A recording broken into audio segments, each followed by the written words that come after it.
Now friends, इस video में हम डिस्कस करेंगे कि हम अपने सब्जेक्ट जियोग्राफी को किस तरह से स्टार्ट करते हैं। तो सबसे पहले हम शुरुआत करना चाहेंगे अपने इस टॉपिक के साथ, जियोमॉर्फोलॉजी के साथ। तो इसके साथ साथ हम यहाँ पे स्टार्ट करेंगे अपना सब्जेक्ट। जो टॉपिक रहेगा हमारे पास, वो टॉपिक हमारे पास क्या रहेगा? अर्थक्वेक रहेगा। इसी के साथ साथ अगर आपने यूपीएससी का मेंस का पेपर देखा हो, तो मेंस का जब आप पेपर 3 देखेंगे तो वहां पे आपको डिजास्टर मैनेजमेंट वहां पे एक टॉपिक मिलेगा। तो दोस्तों, डिजास्टर मैनेजमेंट आपको अलग से तैयार करने की कोई जरूरत नहीं है। क्यों? क्योंकि जब हम अर्थक्वेक को डिस्कस करेंगे तो अर्थक्वेक के साथ हम किसको डिस्कस कर लेंगे? अर्थक्वेक डिजास्टर मैनेजमेंट को हम डिस्कस कर लेंगे। और इसी के साथ साथ जब हम नेक्स्ट टॉपिक डिस्कस करेंगे वोल्केनोज और लैंडस्लाइड्स। लकीली इंडिया में वोल्केनोज नहीं है, लेकिन लैंडस्लाइड काफी होती रहती है इंडिया में। तो हम इसी के साथ साथ क्या डिस्कस कर लेंगे? लैंडस्लाइड डिजास्टर मैनेजमेंट हम यहां पे डिस्कस कर लेंगे। तो कहने का मतलब यह है कि जो नोट्स मैं आपको प्रोवाइड करा रहा हूं, उसके साथ साथ हम क्या करेंगे? मेंस के क्वेश्चन को भी करते चले जाएंगे। क्योंकि आपने देखा होगा कि जो डिजास्टर मैनेजमेंट का जो टॉपिक है, ये काफी हॉट रहा है। यूपीएससी ने पहले इस पे काफी क्वेश्चन पूछे हैं और आने वाले समय में भी इस पे क्वेश्चन आने की बहुत ज्यादा उम्मीद है। इसी के साथ जैसा कि आपको पता है कि एमएसपी का जो टॉपिक है, ये भी काफी हॉट टॉपिक है। As you know very well, MSP की फुल फॉर्म क्या होती है? एमएसपी की जो फुल फॉर्म होती है वो होती है मिनिमम सपोर्ट प्राइस। इससे शुगर केन का होता है, ठीक है। इसके अलावा भी काफी सारी फसलें होती हैं जिनका एमएसपी डिक्लेयर किया जाता है। ये काफी हॉट टॉपिक रहा है। अब ये जो एमएसपी वाला जो क्वेश्चन है, इसको हम कहां पर डिस्कस करेंगे? ये जो एमएसपी वाला क्वेश्चन है, इसको हम डिस्कस करेंगे आपके एग्रीकल्चर पार्ट में। कौन से पार्ट में? एग्रीकल्चर पार्ट में। So we will discuss under agriculture part. इसी तरह से एक्सपोर्ट प्रोसेसिंग जोन्स, ठीक है। हम काफी सारी चीजें एक्सपोर्ट करते हैं, तो वो जो टॉपिक है, वो टॉपिक भी बेसिकली आपका किसके अंडर आ जाता है? ये टॉपिक भी बेसिकली आपका अंडर आ जाता है एग्रीकल्चर। तो कहने का मतलब यह है कि कुल मिला के अगर देखा जाए तो 20 से 22 क्वेश्चन। कब? जब मैं एग्रीकल्चर को कहां पे इंक्लूड कर लूंगा? ज्योग्राफी के अंदर। तो जब मैं यहां पे एग्रीकल्चर को ज्योग्राफी के अंदर इंक्लूड कर लेता हूं, तो उस समय पे हमारे पास जो टोटल वेटेज हो जाती है, वो वेटेज हो जाती है हमारे पास 20 से लेके 22 क्वेश्चन। और as you know very well कि हर क्वेश्चन की जो वेटेज होती है वो कितनी होती है? 2 मार्क्स की होती है। तो आप कह सकते हैं कि आपका जो है अराउंड 40 मार्क्स का जो पेपर है, अराउंड 40 मार्क्स का पेपर आप इजीली प्रिपेयर कर सकते हैं। इसी तरह से जो मेंस है, मेंस में जो पेपर 3 है, वो भी आप क्या कर सकते हैं? काफी आसानी के साथ डील कर सकते हैं। Okay, now if you see the syllabus of UPSC for mains paper. अगर आप यूपीएससी का सिलेबस देखते हैं मेंस पेपर के लिए, मैं पेपर 1 की यहां पे बात कर रहा हूं, तो आपको वहां पे एक लाइन मिलेगी। वो लाइन आपको मिलेगी salient feature of world physical geography. अब आपके माइंड में एक डाउट होगा कि सर आप हमें यह बताइए कि फिजिकल ज्योग्राफी का मतलब क्या होता है। तो अगर मैं आपको फिजिकल ज्योग्राफी का मतलब एक लाइन में कहना चाहूं, तो भाई इसका सिंपल सा मतलब है किससे? अर्थ के साथ, पृथ्वी के साथ। किसके साथ? पृथ्वी के साथ, यानी कि जिसके ऊपर हम रहते हैं। अब आप अर्थ पे रहते हैं, तो आपके सराउंडिंग में क्या है? आपके सराउंडिंग में माउंटेन्स हैं, आपके सराउंडिंग में क्या है? रिवर्स हैं। तो यूपीएससी क्वेश्चन कहां से पूछेगा? यूपीएससी क्वेश्चन पूछेगा माउंटेन से, यूपीएससी क्वेश्चन पूछेगा रिवर से। इसके अलावा हमारे सराउंडिंग में क्या है? हमारे सराउंडिंग में एयर है। तो क्वेश्चन कहां से आएंगे? क्वेश्चन आएंगे आपके क्लाइमेट से। आपने देखा होगा पिछले जितने भी एग्जाम्स हुए हैं, आपको क्लाइमेट से, आपको माउंटेन से, रिवर से भर भर के क्वेश्चन एसएससी ने, यूपीएससी ने पूछे हैं। इसके अलावा अगर मैं कोस्टल रीजन की बात करूं, तो कोस्टल रीजन्स का मतलब क्या है कि हम वहां पे किसकी स्टडी करेंगे? हम वहां पे स्टडी करेंगे ओशन की। तो मोटे मोटे तौर पे हम ये कह सकते हैं कि जब कभी भी हम किसकी बात करते हैं, हम बात करते हैं फिजिकल ज्योग्राफी की। तो फिजिकल ज्योग्राफी में हम किसके बारे में डिस्कशन करेंगे? हम डिस्कशन करेंगे यहाँ पे माउंटेन्स के बारे में और रिवर्स के बारे में। और क्वेश्चंस भी आएंगे किसके बारे में? रिवर्स के बारे में, माउंटेन्स के बारे में। इसके अलावा क्वेश्चन आपके रिलेटेड रहते हैं किससे? क्लाइमेट से भी। और क्वेश्चन आपके रिलेटेड रहते हैं कहां से? ओशन से भी। तो कहने का मतलब यह है कि जब हम मेंस के लिए प्रिपरेशन करेंगे, तो वहां पे हम क्वेश्चन करेंगे ओशंस के ऊपर, हम क्वेश्चन करेंगे क्लाइमेट के ऊपर, हम क्वेश्चंस करेंगे माउंटेन्स के ऊपर, और हम वहां पे क्वेश्चन करेंगे रिवर्स के ऊपर, क्योंकि ये हमारे यूपीएससी के मेंस के सिलेबस का पार्ट है। ओके, नाउ ये जो हमारा टॉपिक है salient feature of world physical geography, अब इसको अगर हम डिस्कस करना चाहें इंडिया के प्रोस्पेक्टिव से, तो मैंने एक यहाँ पे एक रफली मैप बना रखा है इंडिया का। तो अगर आप ध्यान से देखें तो ये हमारे पास यहाँ पे क्या है, हिमालय है, ठीक है, दीज आर हिमालयाज। उसके बाद आप देखेंगे तो ये हमारे पास क्या है, यहाँ पे ये ग्रेट प्लेन्स ऑफ इंडिया हमारे पास आ जाते हैं, ठीक है, these are nothing but the great plains of India. और इसके बाद अगर हम यहाँ पे बात करना चाहें तो ये हमारे पास क्या आ जाएगा, ये हमारे पास पेनिनसुलर प्लेटो आ जाएगा यहाँ पे, ठीक है। और इसके अलावा ये हमारे पास यहाँ पे क्या रहेंगे, ये हमारे पास यहाँ पे कोस्टल रीजन हमारे पास रहेंगे, fine. So these are nothing but your coastal regions, fine, these are coastal regions.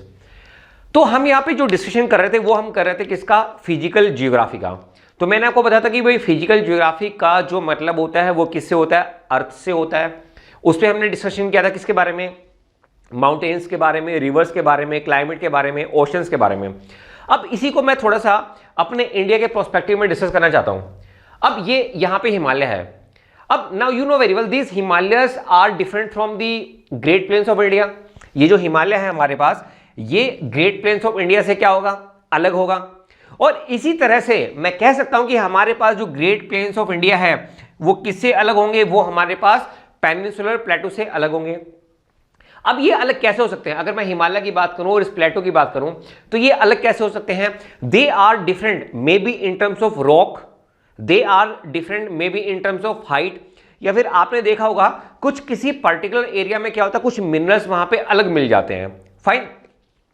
अब मैं आपसे एक चीज पूछना चाहता हूं, गर्मियों में आप कहां पे जाना पसंद करेंगे, जब गर्मियां आती हैं इंडिया में, ठीक है, सपोज करो आप दिल्ली में रहते हैं, तो आप डाउनवर्ड जाना पसंद करेंगे या फिर आप अपवर्ड जाना पसंद करेंगे। जैसे आपने देखा होगा अंडमान निकोबार घूमने के लिए काफी लोग जाते हैं, तो उसका जो बेस्ट सीजन जो होता है, या फिर गोवा में जब कभी भी आप जाते हैं तो मई जून में आप कभी नहीं जाएंगे, क्योंकि मई जून में एक तो मानसून का सीजन हो जाता है, जून से आपका मानसून स्टार्ट हो जाता है, ठीक है। आप केरला में कभी जून में घूमने नहीं जाएंगे, तो आप कब घूमने जाएंगे, विंटर्स में आप इधर अंडमान निकोबार गोवा वगैरह आप क्या है घूमने जाएंगे।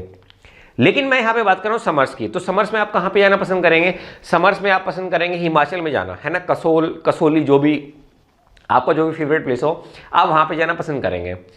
अब आपको एक चीज़ पता है कि जब आप गर्मियों में घूमने के लिए जाते हैं, ठीक है, तो उस समय पे क्या होता है, जब आप हाइट पे जाते हैं तो हाइट पे जब आप जाएंगे तो उस समय पे क्या होता है, उस समय पे टेम्परेचर कम हो जाता है। तो ये भी हमारे पास जो फिनोमिना है ये भी हम डिस्कस करेंगे अंडर फिजिकल जियोग्राफी।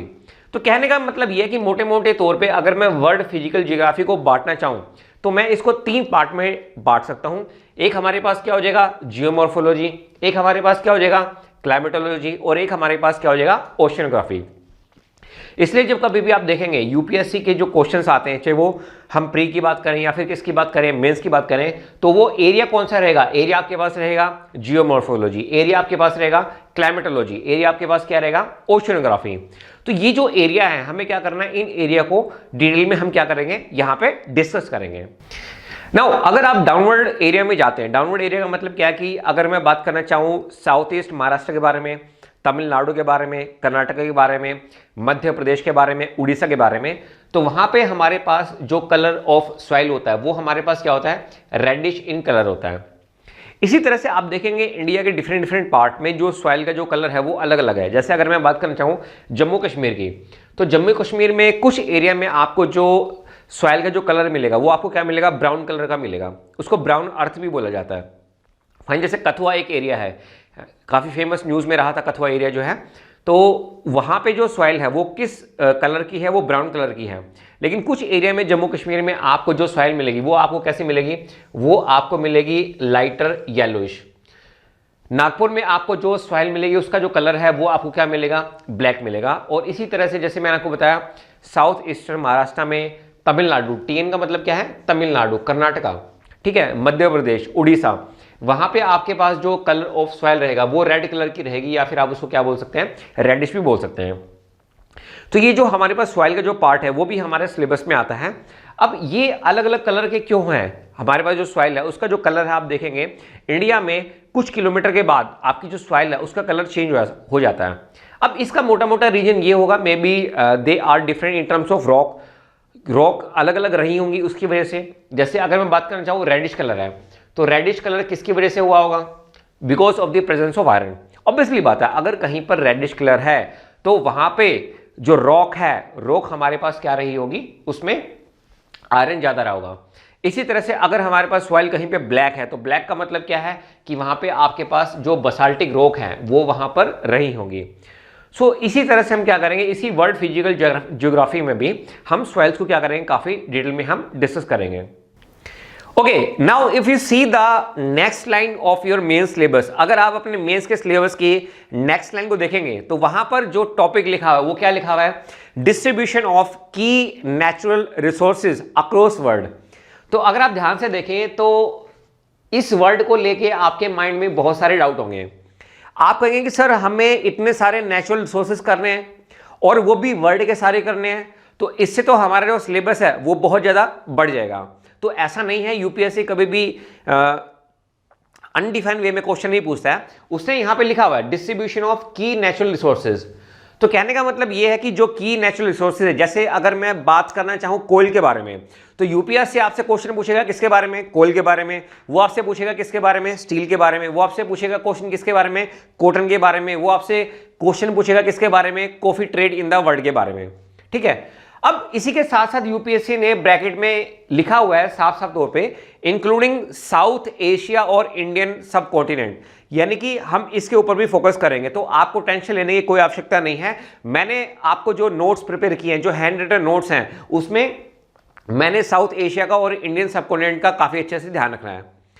अब जब हम रिसोर्सेज की बात करते हैं तो रिसोर्सेज में हम किस किसके बारे में बात करेंगे, हम यहां पे बात करने वाले हैं इंडस्ट्रियल रिसोर्सेज के बारे में, हम यहां पे बात करने वाले हैं मिनरल रिसोर्सेज के बारे में, हम यहां पे बात करने वाले हैं एनर्जी रिसोर्सेज के बारे में, हम यहां पे बात करने वाले हैं किसके बारे में, फूड रिसोर्सेज के बारे में। अब यूपीएससी ऑलरेडी इन टॉपिक्स पे क्या कर चुका है, क्वेश्चन पूछ चुका है, और यही आपके जो प्री है, प्री में भी इनसे काफी बार क्वेश्चन पूछे जा चुके हैं। जैसे अगर मैं बात करना चाहूं 2020 में आपका जो क्वेश्चन आया था वो कॉटन इंडस्ट्री से था, है ना, कॉटन से एक क्वेश्चन आया था आपका। अब इसी तरह से अगर आप देखेंगे तो जो कोल डिस्ट्रीब्यूशन है इंडिया में जो कोल का डिस्ट्रीब्यूशन होता है वो कैसे होता है, इसके ऊपर मेंस में ये सारे के सारे मेंस के क्वेश्चन है जो मैंने यहां पे लिखे हुए हैं, ये सारे के सारे आपके मेंस के क्वेश्चन। जैसे कोल डिस्ट्रीब्यूशन इन इंडिया में जो कोल का डिस्ट्रीब्यूशन होता है वो किस तरह से होता है, कौन कौन से फैक्टर होते हैं, क्या गवर्नमेंट की पॉलिसी उसमें कुछ अहम योगदान दे सकती है या नहीं, ये सारे के सारे क्वेश्चन मैं आपको कराऊंगा। इसके बाद टी डिस्ट्रीब्यूशन, ये दोनों काफी इंपॉर्टेंट है, कोल डिस्ट्रीब्यूशन और टी। और जब हम कॉफी की बात करते हैं, कॉफी की जो ट्रेड होती है वो इंडिया में नहीं, हम किसकी बात करेंगे, वर्ल्ड की, क्योंकि यूपीएससी ऑलरेडी इसके ऊपर क्वेश्चन पूछ चुका है कि जो कॉफी का ट्रेड होता है वो वर्ल्ड में किस तरह से होता है। और इसके बाद cotton industry, as you know very well, एक टाइम ऐसा था कि इंडिया जो है अराउंड 40% मतलब एक्सपोर्ट करता था, ये काफी पुरानी बात है। तो ये जो क्वेश्चंस है इन सब टॉपिक्स को भी आपको क्या रखना है, ध्यान रखना है। तो होगा क्या फ्यूचर में जब आप प्रीलिम्स का पेपर देंगे, तो प्रीलिम्स के पेपर में हो सकता है कि यूपीएससी आपसे कॉटन के बारे में क्वेश्चन पूछे, यूपीएससी कॉफी ट्रेड के बारे में क्वेश्चन पूछे, यूपीएससी टी डिस्ट्रीब्यूशन के बारे में क्वेश्चन पूछे, यूपीएससी कोल डिस्ट्रीब्यूशन के बारे में क्वेश्चन पूछे। आपने देखा होगा और सुना भी होगा, जितने भी टॉपर्स होते हैं वो हमेशा एक ही बात कहते हैं, आप बेशक से किसी भी सोशल मीडिया पे आप देख लीजिएगा, वो एक ही बात कहते हैं कि आप मेंस के सिलेबस को रट लो। अब वो ऐसा क्यों बोलते हैं, वो ऐसा इसलिए बोलते हैं क्योंकि जब आपका एक बार मेंस का सिलेबस अच्छे से कवर हो जाएगा तो प्रीलिम्स में आपको आइडिया हो जाता है कि किस टाइप के क्वेश्चन यूपीएससी पहले पूछ चुकी है और फ्यूचर में भी वो किस तरह के क्वेश्चन पूछने वाली है। अब इसके बाद मैं आपको एक सैंपल क्वेश्चन लेके दिखा देता हूं कि यूपीएससी जो क्वेश्चन पूछती है इट्स टॉपिक से वो किस तरह से पूछती है। ओके, आइए अब हम स्टार्ट करते हैं अपने मेंस की आंसर राइटिंग प्रैक्टिस के साथ। जैसे कि आपको पता है कि मेंस के जो आंसर लिखे जाते हैं वो एक वेल स्ट्रक्चर में लिखे जाते हैं। वो स्ट्रक्चर क्या होता है उसके बारे में आज हम यहाँ पे डिस्कशन करेंगे। लेकिन उससे पहले मैं यहाँ पे जो करंट में भी मैं सिलेबस का जो पार्ट आपको पढ़ा रहा हूँ उसी में ही हम यहाँ पे एक मेंस का क्वेश्चन ले लेते हैं जो कि 250 वर्ड्स में हमें लिखना है। तो हमेशा ध्यान रखना, जब कभी भी आपके पास मेंस में यूपीएससी में क्वेश्चन आता है मेंस के पेपर में लिखने के लिए, तो कम से कम क्वेश्चन को आप 2 से 3 बार आराम से पढ़ें। जैसे अगर आप इस क्वेश्चन को ध्यान से देखें, एग्जामिन दी रीजन्स, आपको यहाँ पे रीजन्स बताने हैं। इसको इस तरह से आप क्या कर लीजिए, सर्कल कर लीजिए या फिर आप अंडरलाइन कर लीजिए। Why the use of palm oil increase inversely in recent times across the world. कहने का मतलब यह है कि रिसेंट टाइम में क्या हुआ है कि जो पाम ऑयल है उसका जो यूज है वो वर्ल्ड में, इंडिया की बात नहीं हो रही है, वर्ल्ड में इसका जो यूज है वो बहुत ज्यादा बढ़ गया है। ये पहले लाइन की हमें इस आत्मा से, इस सोल से हमें पता चल रहा है कि भाई वो ये कहना चाह रहा है। ठीक है, उसके बाद देखिए, it is at the cost of huge environmental destruction argue. हमें यहां पे आर्ग्यू करना है। तो इस क्वेश्चन में यह कहा गया है कि भाई जो पाम ऑयल है इसका जो यूज है वो काफी ज्यादा बढ़ गया है, लेकिन वो यूज क्यों बढ़ा है, वो यूज बढ़ा है उसके रीजन आपको बताने हैं, क्योंकि क्वेश्चन में साफ कहा गया है आपको रीजन बताने हैं। लेकिन ऐसा हुआ है, इससे एनवायरमेंट को भी तो नुकसान हुआ ना, एनवायरमेंटल डिस्ट्रक्शन हुआ है, उसके बारे में आपको क्या करना है, आर्ग्यू करना है। तो दोस्तों जब कभी भी यूपीएससी में मेंस के पेपर में इस तरह के क्वेश्चंस आपको लिखने के लिए आते हैं, तो इस तरह के क्वेश्चन में आपको 3 पार्ट में आंसर देना होता है। पहले पार्ट में आप क्या करेंगे, पहले पार्ट में आप पाम ऑयल के बारे में थोड़ा थोड़ा बताएंगे, उसकी हिस्ट्री बताएंगे कि भाई ये सबसे पहले पेड़ कहाँ पे उगाए जाते थे, फिर ये एशिया में क्यों आए। ठीक है, ये 2-3 लाइन या 4-5 लाइन में आप इसको लिख देंगे। उसके बाद आप क्या लिखेंगे, उसके बाद आप लिखेंगे ये जो पाम ऑयल है भाई इतना ज्यादा क्रेज क्यों हो गया है, लोगों के अंदर इसको यूज करने का क्रेज क्यों है, काफी सारी कंट्रीज में इसको इंपोर्ट किया जाता है, इसका रीजन क्या है, ये आपको सेकंड पैरा में बताना है। और तीसरे पैराग्राफ में, यानी कि तीसरा जो हमारा पार्ट होगा, तीसरे पार्ट में हमें यह बताना है कि भाई आप ये यूज कर तो रहे हो, लेकिन इससे एनवायरमेंटल जो नुकसान हो रहा है, एनवायरमेंटल डिस्ट्रक्शन जो हो रहा है, उसके बारे में आपको यहां पे लिखना है। तो इस क्वेश्चन को मैं यहां पे पूरा करने वाला हूं 3 पार्ट में, या फिर आप बोल दीजिए 3 पैराग्राफ में। तो सबसे पहले मैं यहां पे आपको पाम ऑयल के बारे में कुछ बताता हूं। इसी तरह से कोई और क्वेश्चन आता है किसी और पर्टिकुलर टॉपिक से, जब वो क्वेश्चन आएगा यूपीएससी के मेंस में, तब भी आपको उसी तरह से आंसर राइटिंग लिखनी है अगर वहां पे लिखा हुआ है आर्ग्यू। ठीक है, और ये कितने हैं, 250 वर्ड्स में ये है। तो सबसे पहले आप क्या करेंगे, सबसे पहले आप लिखेंगे कि भाई it is native to West and central Asia, यानी कि स्टार्टिंग में ये जो पेड़ थे, पाम ऑयल के जो पेड़ थे, ये कहां पे पाए जाते थे, ये आपके पाए जाते थे west part of the world और सेंट्रल अफ्रीका में। लेकिन बाद में क्या हुआ, बाद में इसको एशिया में लाया गया। एशिया में कहां पे, मलेशिया में और इंडोनेशिया में आपके ये पेड़ काफी ज्यादा पाए जाते हैं। तो इसको एशिया में लाया गया एज ए ऑर्नामेंटल प्लांट। ठीक है, उसके बाद देखो अब ये प्लांट वहां से वेस्टर्न पार्ट से ये आपका एशिया में आ गया। तो ऑब्वियसली बात है, कोई भी पेड़, फूल, पत्ती, ठीक है, किसी एक पर्टिकुलर एरिया से दूसरे पर्टिकुलर एरिया में वो उग जाएगी। कब, जब उसके लिए क्या रहेंगी, फेवरेबल कंडीशन रहेगी। तो ये जो पाम ऑयल का हमारे पास ट्री होता है ना, इसके लिए जो फेवरेबल कंडीशंस होती है वो क्या होती हैं, ट्रॉपिक होना चाहिए, वहां पे एक पर्टिकुलर रेनफॉल होना चाहिए, ठीक ठाक बारिश होनी चाहिए, और इसके अलावा वहां पे सूरज की रोशनी भी प्रॉपर आनी चाहिए। तो इसके लिए हमारे पास जो फेवरेबल कंडीशन है, the favourable condition for this plant, वो क्या क्या है, ट्रॉपिक्स, रेनफॉल एंड सनशाइन। तो हमेशा ध्यान रखना, जिस भी पर्टिकुलर एरिया में, जिस भी पर्टिकुलर कंट्री में ये कंडीशन सेटिस्फाई होगी वो फेवरेबल हैं। ठीक है, मतलब देखो अगर आप देखें तो पेड़ उगाने के लिए तो मतलब ऑब्वियसली बात है, सन की रेज वहाँ पे बहुत ज़्यादा जरूरी है, बारिश भी जरूरी है। अगर बारिश नहीं होगी तो वो जो पर्टिकुलर एरिया है वो आपका डेजर्ट बन जाएगा। ठीक है, तो ये इसकी फेवरेबल कंडीशन होगी। अब इसके अलावा इसकी एक और खास बात है, ये मोर ऑयल देता है as compare to other oil tree. मैं यहां पर लिख देता हूं अदर ऑयल ट्री। कहने का मतलब ये कि जैसे मान लीजिए ये आपका 1 एकड़ का 1 एकड़ की लैंड है। ठीक है, 1 एकड़ की लैंड है, तो 1 एकड़ में अगर आप पाम ट्री लगाते हैं, ठीक है, और 1 एकड़ में आप कोई और सोयाबीन लगा लीजिए, तो उस 1 एकड़ में सोयाबीन का जो तेल होगा ना वो तो कम निकलेगा, लेकिन जो पाम ऑयल होता है ना वो ज्यादा निकलता है। तो इसलिए मैंने यहां पे लिखा है कि भाई ये ज्यादा तेल देता है, इसीलिए आप देखोगे as compare to other oil tree इसको हम क्या करते हैं, यूज करते हैं, इसको एज ए बायोफ्यूल भी यूज किया जाता है। ये मैं आपको अगले पैराग्राफ में मैं आपको बताऊंगा। इसके अलावा जैसे मैंने आपको बताया कि भाई जो इंडोनेशिया है, ठीक है, या फिर मलेशिया है, ये जो कंट्री है ये हमारी क्या है, बिगेस्ट प्रोड्यूसर है। क्या है, बिगेस्ट प्रोड्यूसर है किसकी, पाम ऑयल की। अब मेंस के लिए तो मैंने आपको ये मतलब 30% बता दिया यहाँ पे। अब प्री में भी यहां से क्वेश्चन यूपीएससी पूछ सकता है कि भाई जो पाम ऑयल है वो मान लीजिए इंपोर्ट करता है कौन कौन सी कंट्री से, कहां से वो इंपोर्ट करता है, तो आपके माइंड में आना चाहिए, क्या आना चाहिए, इंडोनेशिया आना चाहिए। आपके माइंड में क्या आना चाहिए, मलेशिया आपके माइंड में आना चाहिए।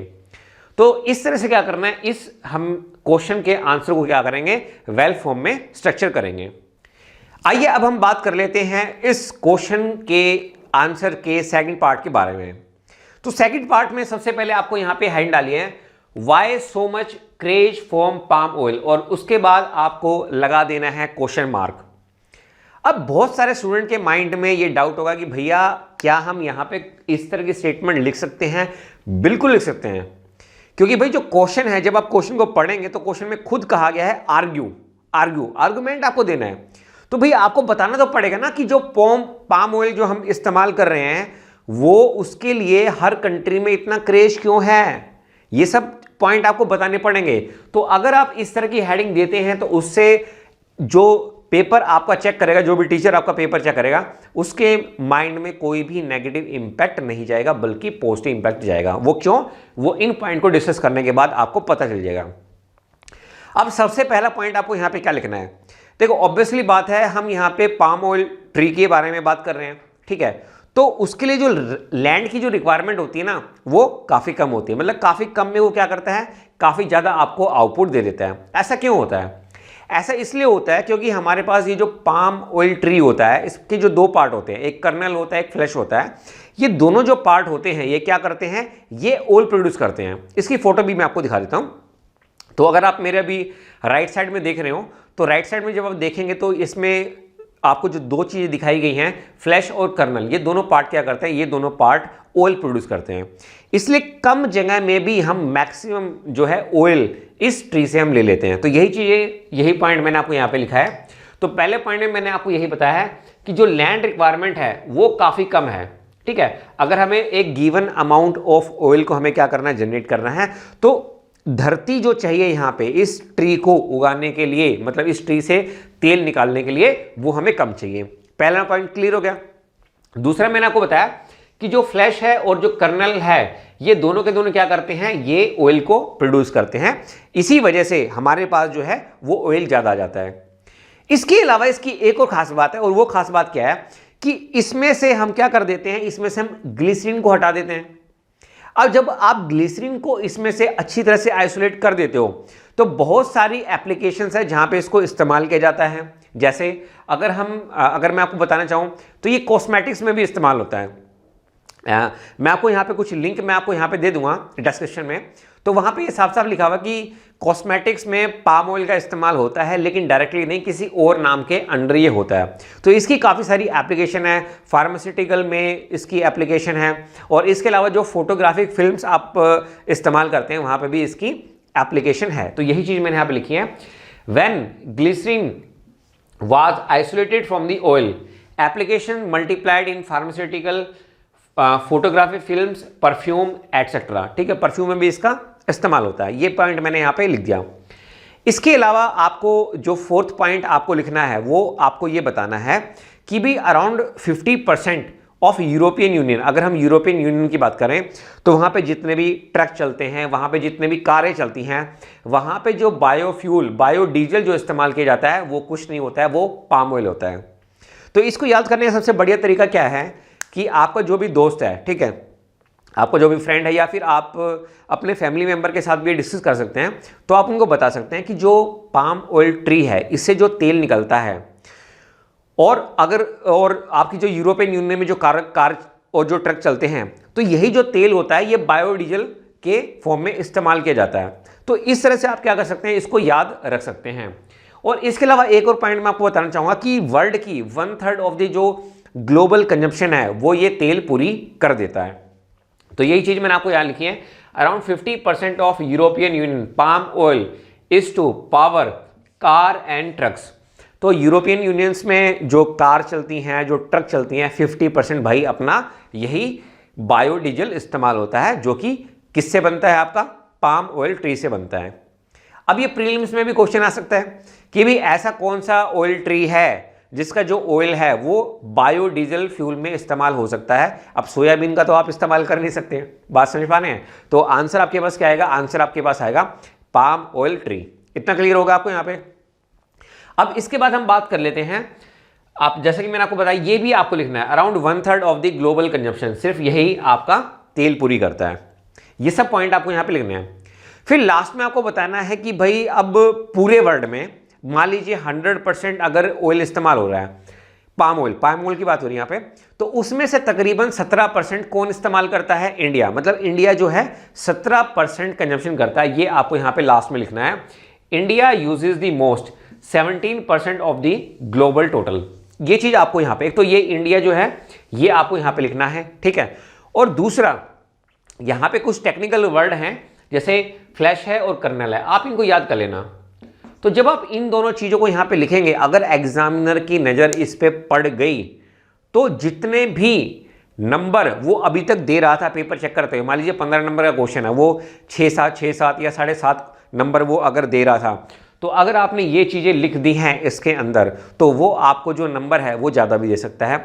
8 नंबर दे देगा, 8.5 नंबर या 9 नंबर तक भी वो मैक्सिमम एक एक्सेप्शनल केस हो जाता है। जनरली 8, 8.5 तक आपको नंबर इसमें मिल जाते हैं, ठीक है, अगर आप अच्छा कॉट करते हैं तो ये सब मैंने आपको यहाँ पे सेकंड पॉइंट में आपको यहाँ पे बता दिया। अब देखो, अब थोड़ा सा ना मतलब इंजीनियर की फॉर्म में आप सोचो, हो सकता है कि ये जो क्वेश्चन है इसकी स्टेटमेंट चेंज होके आ जाए, मेंस में चेंज होके ये आ सकती है कि भाई इंडिया जो है वो तकरीबन 17% यूज करता है पाम ऑयल का, ठीक है। अब इसके ऊपर मतलब किसी और फॉर्म में भी आपसे ये क्वेश्चन पूछा जा सकता है, तो आपको तब भी ये जी मैंने हेडिंग बताई थी ना, why so much craze for the palm oil, तो ये सब पॉइंट आपको यहाँ पे याद रखने हैं। और इसमें कुछ ऐसा है ही नहीं याद करने के लिए भाई, जैसे यूरोपियन यूनियन मैंने आपको बता दिया 50% जो कारें होती हैं और जो ट्रक होते हैं उनमें यही इस्तेमाल होता है, इसी के तेल से जो डीजल बनता है वो इस्तेमाल होता है। इसके अलावा मैंने आपको बताया कॉस्मेटिक में, फोटोग्राफी फील्ड्स में, फार्मास्यूटिकल जो प्रोडक्ट होते हैं उनमें ये सब क्या करते हैं, इनका इस्तेमाल होता है, परफ्यूम में इसका इस्तेमाल होता है। आइए अब हम बात करते हैं अपने नेक्स्ट पैराग्राफ के बारे में। इस क्वेश्चन के आंसर के थर्ड पैराग्राफ में आपको जो हेडिंग अब डालना है वो क्या डालना है, ह्यूज एनवायरमेंटल डिस्ट्रक्शन, ठीक है, ये आपको यहां पे हेडिंग डालनी है। अब ऑब्वियसली बात है कि पाम ऑयल जो ट्री है आपके पास, जब आप उसको कल्टीवेट करते हैं, उसकी खेती करते हैं, तो उससे एनवायरनमेंट को बहुत सारे नुकसान होते हैं। तो वो नुकसान क्या क्या है उसके बारे में भी आपको यहां पे बताना है। जैसे पहले पॉइंट में मैंने लिखा है कि जो पाम ऑयल ट्री है, सिंगल ट्री की बात हो रही है, ये 80 गैलन वाटर यूज करता है per day. Palm oil tree uses 80 gallon water per day, मतलब एक पेड़ की बात हो रही है। 1 ट्री 1 डे कितना यूज करता है, 80 गैलन। इसी तरह से अगर मैं कोकोनट ट्री की बात करूं ना, तो वो तकरीबन 13 गैलन पर डे वो पेड़ क्या करता है, पानी का इस्तेमाल करता है। अब मुझे बताओ, कोई एक यार ट्री है, ठीक है, अब ये इतना सारा पानी यूज कर रहा है, ग्राउंड वाटर ही तो यूज करेगा। अब एक टाइम के बाद क्या होगा, ग्राउंड वाटर खत्म हो जाएगा। जब ग्राउंड वाटर खत्म हो जाएगा तो फिर क्या आएगा, समुद्र का जो खारा पानी है वो आएगा। अब आपको पता है कि भाई समुद्र के खारे पानी में तो खेती हो नहीं सकती, तो उससे क्या होगा, लैंड, देखो फसल उगे ना उगे वो एक अलग कंसेप्ट है, लेकिन आपकी लैंड भी तो, जो फर्टाइल लैंड है वो लैंड भी तो खराब हो रही है ना। तो मतलब आज हम 2020 की बात नहीं कर रहे हैं, आज से हम 30 साल के बाद, 40 साल के बाद क्या होगा, वो जो एरिया है वो पूरा का पूरा जो एरिया है वो डिस्ट्रॉय हो जाएगा। और आपको पता है कि समुद्र का पानी जहाँ पे जाता है वहां पे फिर वो डिस्ट्रॉय कर देता है, उस लैंड को ही वो क्या कर देगा, खराब कर देगा। तो एक तो ये पॉइंट आप यहाँ पे पहले पॉइंट में लिख दें, तो जो एग्जामिनर होगा ना उसको जब वो देखेगा कि यार इस बंदे को टेक्निकल नॉलेज है, मतलब कि भाई ये जो ट्री है वो इतने गैलन पानी जो है वो यूज करता है। दूसरे पॉइंट में आप ये स्टेटमेंट लिख सकते हैं कि भाई 1973 से लेके अब तक जो है एक आइलैंड है बोर्नियो।